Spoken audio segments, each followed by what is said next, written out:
Welcome back. If you have just joined us, we are talking about teenage pregnancy and abortion. Noel, the law, I think Sarah stopped where she talked about the law. What is the law's involvement in this, an issue like this? Well, the standard procedures would be if a teen is found to have had sexual relations and the teen is below 14 years of age. It is mandatory for the hospital staff or any clinic staff to actually report that as a police case. It would be then classified as statutory rape. And then if that's below 16, then it would be carnal relations. And these have to be reported by the medical authorities or then the social workers. Does this not prevent teens from coming out and seeking help? Sometimes it does.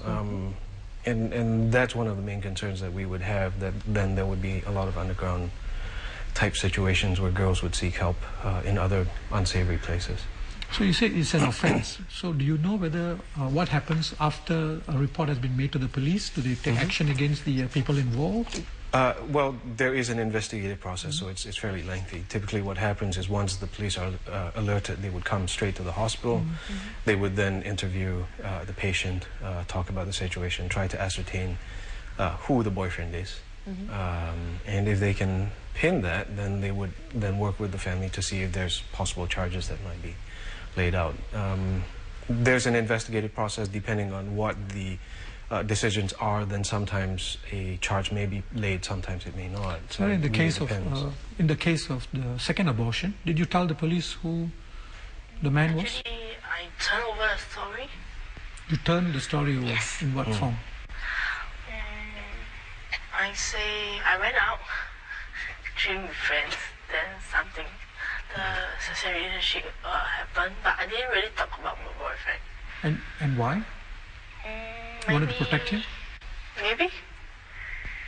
Since then, I mean, have you any regrets of having those 2 abortions? How do you feel now? Sad, but so far sad. Also regret, but also learning experience. Okay, so now you're staying in Andrew and Grace home, which is a shelter for girls, teenage girls. What advice would you give to other teens? Exactly. Or to any other teen? I mean, having gone through the situation and now staying at home. Andrew and Grace, almost the girls know that I've bought 2 babies.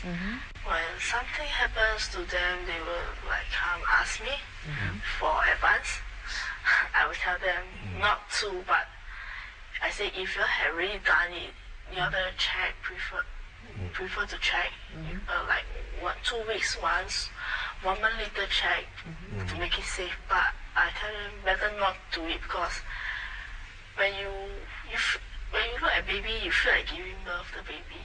But when you get pregnant, you will say, I can't afford this baby. I will tell you, baby is not alive to let you play because you are too small.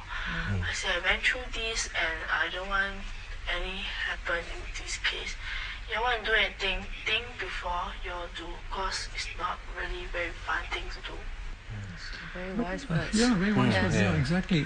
Coming to the just quickly about your, you have had two abortions. Yes.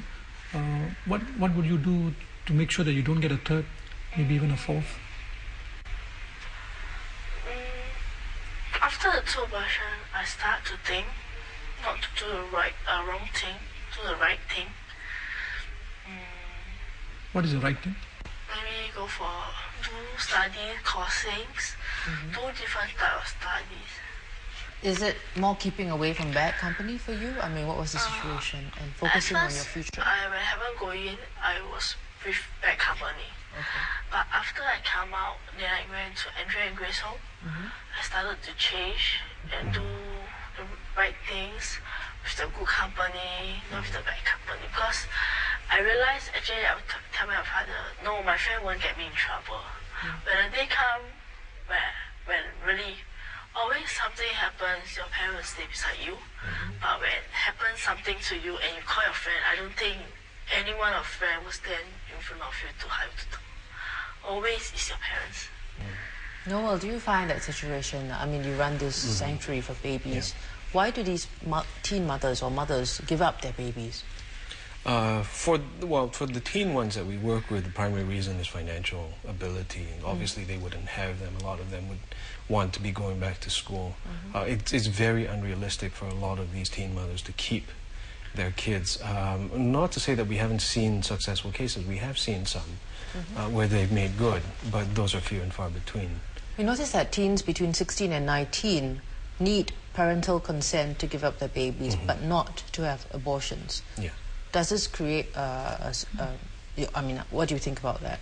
I think, I don't think it's an inherent problem with the law. I think what happens is that it is a problem with the perception, especially from teen mothers. Because what it seems to be as a teen mother is, okay, if I go for an abortion, my parents are not going to know.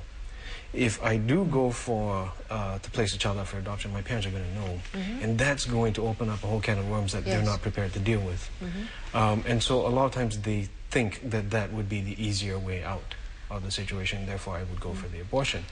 That said, though, there are then very supportive families that would work with both sides. So it really depends. Okay. Sarah, if you were going to replay your life, what would you do differently? Study well. What else? Maybe find jobs. Right, thank you very much, Sarah and Noel, for joining us this week. We hope that this discussion will go some way in helping teens understand first the consequences of sex And where to get help if they are in trouble. Tell us what you think. Email us at talkingpoint@channelnewsasia.com. And good night. Good night. Sarah, you are...